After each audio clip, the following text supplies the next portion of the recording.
বিসমিল্লাহিররহমানিররহিম। সুপ্রিয় তৃতীয় শ্রেণীর শিক্ষার্থীরা, আশা করি তোমরা সবাই ভালো আছো, সুস্থ আছো, বাসায় আছো। শিক্ষার্থীরা দেখো, গত ক্লাসে আমি তোমাদেরকে কি আলোচনা করেছিলাম মনে আছে? গত ক্লাসে কিন্তু অন্য একটা বিষয় সম্পর্কে আলোচনা করেছিলাম, আমাদের খনিজ সম্পদ কি, আমরা খনিজ সম্পদ কি কি কাজে ব্যবহার করতে পারি। আজকে শিক্ষার্থীরা তোমাদের একটা উপকরণ দেখাবো। উপকরণ দেখে তোমাদের বলতে হবে আজকে আমি তোমাদের সামনে কি আলোচনা করবো। তাহলে চলো দেখাই তোমাদের উপকরণটা। এটা হচ্ছে আজকে আমাদের উপকরণ। এটা কি? নবম অধ্যায়ের পাঠ 4। নবম অধ্যায়ের পাঠ 4-এ রয়েছে কৃষি সম্পদ, বাংলাদেশের কৃষি ও বন। আমাদের বাংলাদেশে কি কি কৃষি এবং বন রয়েছে। তাহলে যে দেখো, এখান থেকে উপকরণ দেখে কিন্তু আজকে আমাদের পড়া বলতে হবে। বাংলাদেশে কি কি ফসল উৎপন্ন করা হয়, বাংলাদেশে কি কি অর্থকরী ফসল রয়েছে, এবং সর্বশেষে কিসের ছবি দেখছো? একটা বাঘের ছবি দেখছো। রয়্যাল বেঙ্গল টাইগার আমাদের জাতীয় পশু। তাহলে আজকে যে উপকরণটা দেখালাম শিক্ষার্থীরা, এখান থেকে মূলত আমাদের আজকে কি করতে হবে? পড়াগুলা করতে হবে। চলো দেখাই তোমাদের এই উপকরণের মাধ্যমে আমরা কি কি পড়া পেতে পারি।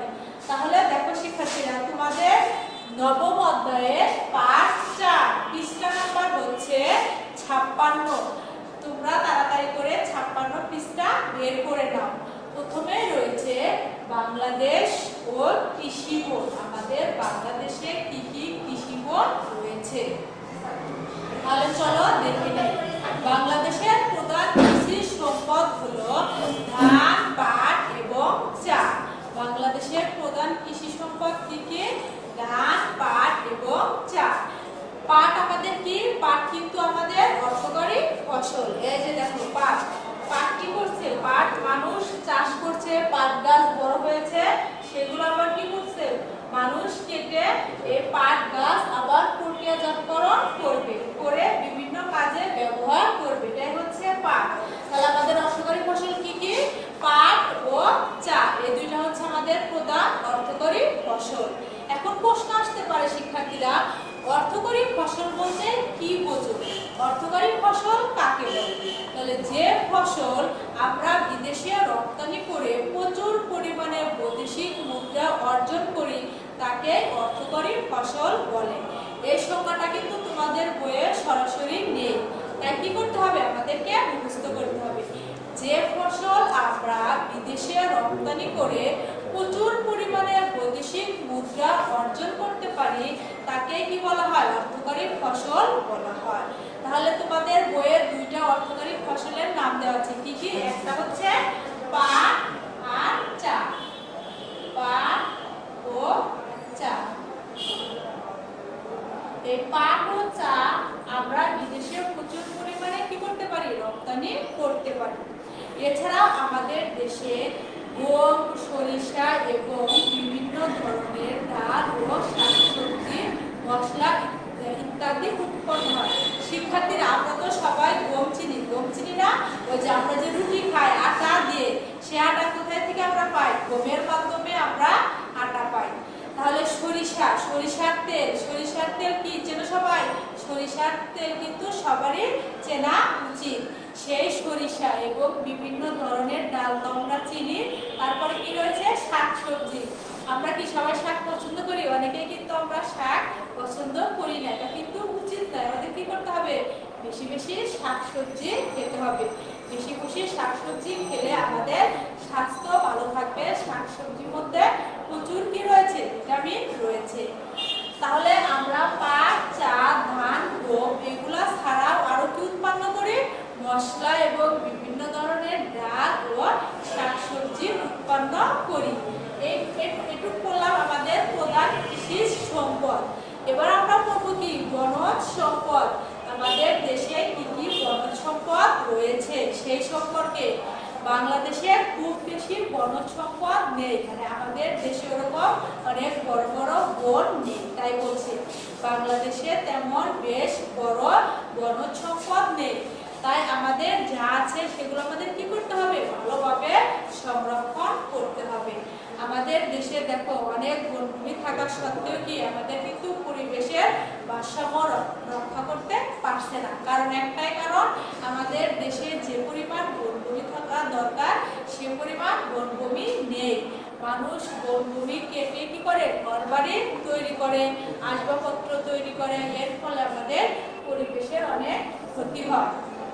তাই বলছে আমাদের দেশে বেশি বনজ সম্পদ নেই। যে বনজ সম্পদটুকু রয়েছে সেটুকু আমাদের কি করতে হবে, সংরক্ষণ করতে হবে এবং বেশি করে গাছ লাগাতে হবে, প্রচুর গাছ লাগাতে হবে। বাংলাদেশে মূলত তিন ধরনের এলাকায় বনভূমি রয়েছে। বাংলাদেশে কয় ধরনের বনভূমি রয়েছে? 3 ধরনের বনভূমি রয়েছে। দেখো শিক্ষার্থীরা, আমি আজকে তোমাদের বোর্ডে একটা প্রশ্ন লিখেছি। এই প্রশ্নটা কিন্তু তোমাদের এই রিডিং যতটুকু পড়াবো সেখান থেকে। বাংলাদেশে মূলত কয় ধরনের বনভূমি রয়েছে? বাংলাদেশে মূলত 3 ধরনের বনভূমি রয়েছে। প্রথমটা দেখো, প্রথম বনভূমি কাকে বলে? প্রথম এলাকাটি হলো পাহাড়ি বনভূমি। প্রথম এলাকাটির নাম কি? পাহাড়ি বনভূমি। শিক্ষার্থীরা তোমাদের কিন্তু আমার সাথে সাথে পড়তে হবে, তাহলে পড়াটা মনে থাকবে। পাহাড়ি বনভূমি কোথায় অবস্থিত? পাহাড়ি বনভূমি দেশের পাহাড়ি অঞ্চলে অবস্থিত। পাহাড়ি বনভূমি দেশের পাহাড়ি অঞ্চলে অবস্থিত। এখানে কি রয়েছে? বিভিন্ন ধরনের গাছ, বাঁশ ও বেত জন্মে। তাহলে পাহাড়ি বনভূমিতে কি জন্মে? বিভিন্ন ধরনের বাঁশ, বেত জন্মে। পাহাড়ি বনে হাতি, বানর ও বন্য শুয়োর রয়েছে। পাহাড়ি বনে আর কি কি জীবজন্তু রয়েছে? হাতি রয়েছে, বানর রয়েছে ও বন্য শুয়োর রয়েছে। এটা হচ্ছে আমরা প্রথমটা পড়লাম। দ্বিতীয়টা কি বলো তো, কেউ বলতে পারবা? দ্বিতীয় এলাকাটির নাম হচ্ছে শালবন। দ্বিতীয়টির নাম কি? শালবন। শালবন দেশের মধুপুর, ভাওয়াল ও বরেন্দ্র অঞ্চলে অবস্থিত। শালবন দেশের কোথায় অবস্থিত? মধুপুর, ভাওয়াল ও বরেন্দ্র অঞ্চলে অবস্থিত। শাল কাঠ ও বৈদ্যুতিক তারের খুঁটি হিসাবে ব্যবহৃত হয়। শাল ছাড়া এখানে অন্যান্য কাঠ ও ফলের গাছ রয়েছে। তৃতীয় এলাকাটি হচ্ছে সুন্দরবন। এই যে দেখো শিক্ষার্থীরা, সুন্দরবন, এখানে কি রয়েছে? রয়্যাল বেঙ্গল টাইগার রয়েছে। সুন্দরবন বাংলাদেশের দক্ষিণে খুলনা বিভাগে অবস্থিত। কিন্তু আরেকটা প্রশ্ন, সুন্দরবন কোথায় অবস্থিত? সুন্দরবন বাংলাদেশের দক্ষিণে খুলনা বিভাগে অবস্থিত। এখানে সুন্দরী, গেওয়া, গোলপাতা, কেওড়া ইত্যাদি জন্মে। সুন্দরবন পৃথিবীতে বিখ্যাত রয়্যাল বেঙ্গল টাইগার রয়েছে। সুন্দরবনে কি রয়েছে? একটি বিখ্যাত প্রাণী রয়্যাল বেঙ্গল টাইগার রয়েছে। শিক্ষার্থীরা দেখো, আজকে যে পড়াটা আলোচনা করলাম সেখান থেকে আমরা একটা বড় প্রশ্ন বোর্ডে লিখেছি। আমি প্রশ্নটা লিখেছি, এখন তোমরা সাথে সাথে প্রশ্নটা লিখে নাও এবং উত্তর সাথে সাথে লিখবে। বাংলাদেশে মূলত কয় ধরনের বনভূমি আছে? বলো তো, কয় ধরনের বনভূমি রয়েছে? বাংলাদেশে মূলত 3 ধরনের বনভূমি রয়েছে। আমরা কিন্তু রিডিং এ পড়েছি। বাংলাদেশে মূলত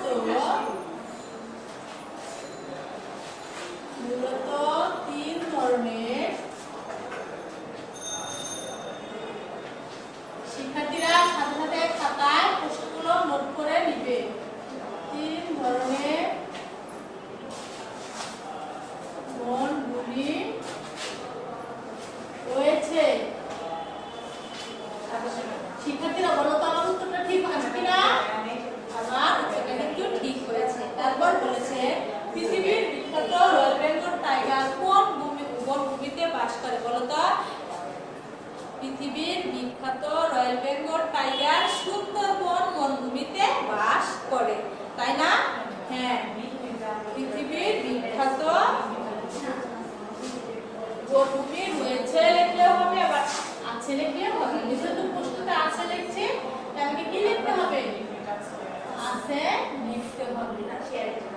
পৃথিবীর বিখ্যাত রয়্যাল বেঙ্গল টাইগার কোন বনভূমিতে বাস করে? তাহলে আমরা লিখবো, দেখো শিক্ষার্থী, এক একটা প্রশ্নের উত্তর কিন্তু এক একটা প্যারায় লিখতে হবে। এক প্যারায় লিখে কিন্তু লেখাটাও ভালো দেখা যাবে না, আবার প্রশ্নের মানটাও ভালো হবে। আমরা কি করবো? প্যারা করে সুন্দর করে লিখবো।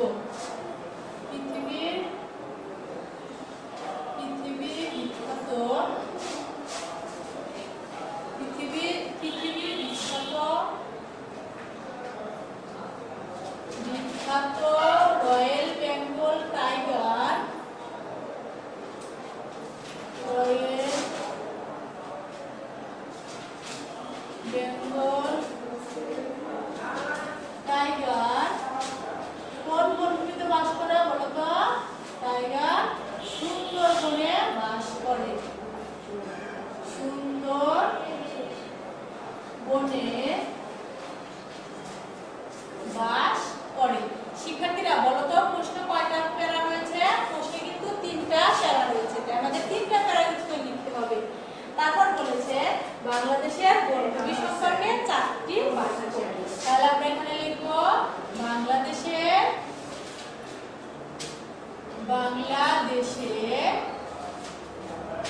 বনভূমি সম্পর্কে 4টি বাক্য।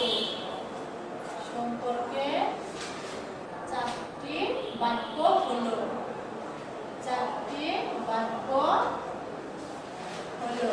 দেখো শিক্ষার্থীরা আমি কিন্তু এক একটা প্রশ্নে এক একটা উত্তর দিয়েছি, তাই লেখাটা কিন্তু ওরকম এলোমেলো হয়নি। তোমরাও কি করবে? সুন্দর করে এরকম প্যারা প্যারা করে লিখবে। তাহলে বাংলাদেশের বনভূমি সম্পর্কে 4টি বাক্য। প্রথমে আমরা কি লিখতে পারি বলো তো? পাহাড়ি বনভূমি পাহাড়ি এলাকায় অবস্থিত। পাহাড়ি বনভূমি পাহাড়ি বনভূমি পাহাড়ি কোথায় অবস্থিত লিখবো বলো তো শিক্ষার্থী? পাহাড়ি অঞ্চলে অবস্থিত। পাহাড়ি অঞ্চলে অবস্থিত। তারপর কি লিখবো বলো? তোমরা এবার বলো, আমি লিখবো। হ্যাঁ, শালবন দেশের মধুপুর, গাওয়াল ও বরেন্দ্র অঞ্চলে অবস্থিত। কি? শালবন দেশের, নম্বরটা লিখবো, শালবন দেশের মধুপুর আর কোথায় বলো? মধুপুর ও গাওয়াল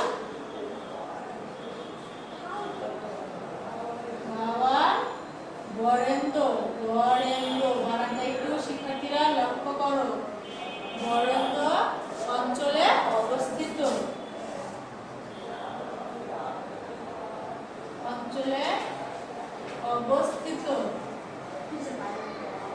তারপর কি লিখবো বলো? তোমরা বলো, আমি লিখবো। তারপর রয়েছে সুন্দরবন খুলনা বিভাগে অবস্থিত, তাই না? আমরা কিন্তু সবাই জানি সুন্দরবন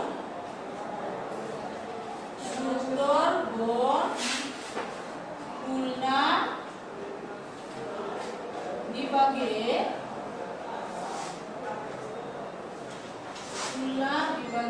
অবস্থিত।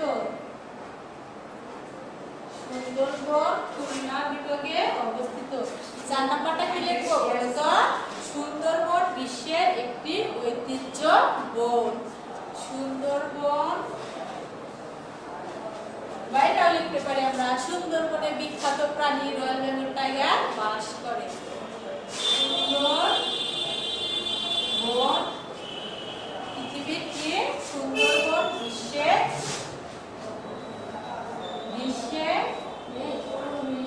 একটি ঐতিহ্যবাহী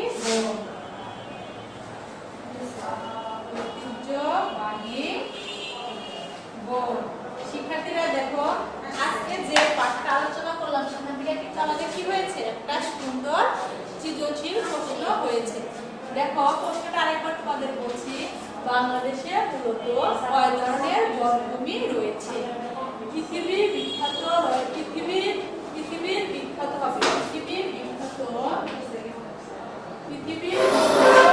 বেঙ্গল টাইগার কোথায় কোন বনভূমিতে বাস করে?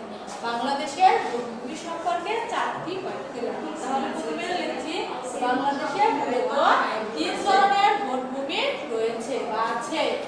পৃথিবীর